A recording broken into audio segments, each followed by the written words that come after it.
And I know that what you're doing here, and the reason why you're here, is something that is quite interesting for us to understand and to find out more about. My company, and I'm entered into this organization at 2010 to start from scratch. At that time we only had a golf course here. We only had a golf course here, and that shows the speed within which Singapore operates. So within 10 years, 8 years, they build up from a golf course, a prime research center with 10 universities, top universities, MIT, ETH and others, with about 1,000 research talents in this building doing research for the future.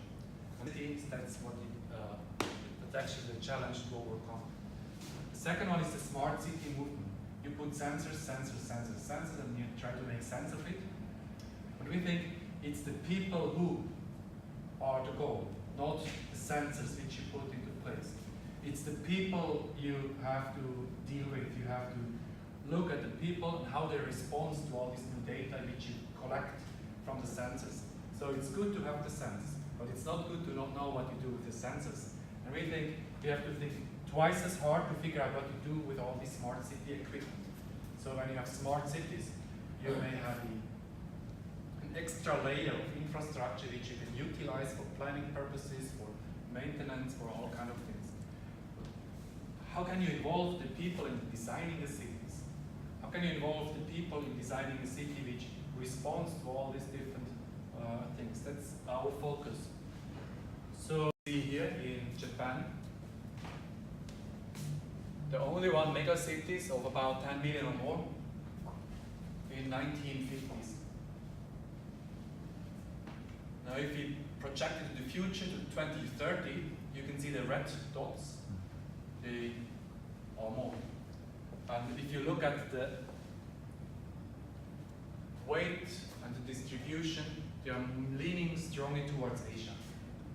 So what does it mean? That in India, there will be big growth, China there will be big growth. And these mega cities, they are built right now. Big infrastructure. And you cannot really tell where the city starts and where the city ends. That is all connected. Guangzhou and Shenzhen, they are tightly connected. But we think Singapore is bigger than the 4.3 million people in Singapore. Singapore, it's the hinterland of Singapore. The hinterland is Southeast Asia with 600 million people. 600 million people who interact with Singapore. And mobility is just an issue. And in Singapore, we try to look at the mobility from a different level. We try to connect all data points which we have collected on the 5 million people, on the 2.3 million workplaces, the homes, the subway links, the taxi links, the bus links, and so forth. So we connected an artificial model of how the people move around. It's not a real-time monitoring, it's a live data which was captured over one day, 24 hours. And now we connect it through a huge database effort. Now we can simulate the behavior retrospectively.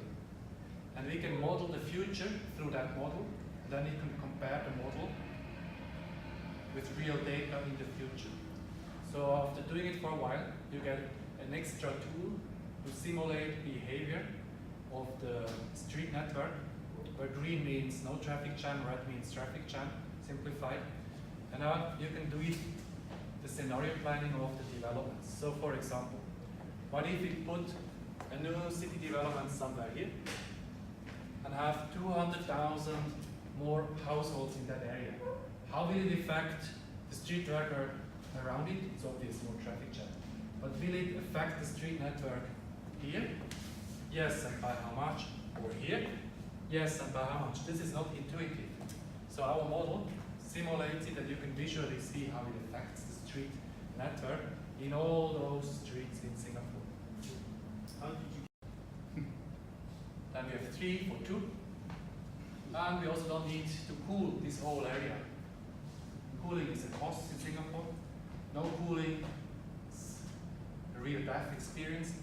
So if you do not cool here, people won't work. If you cool, you pay twice as much for an area which you don't really need to cool. So we reduced it and we built it.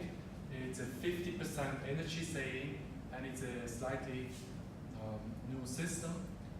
Problem here was the dehumidification. The dehumidification was done in a way, and it was resolved.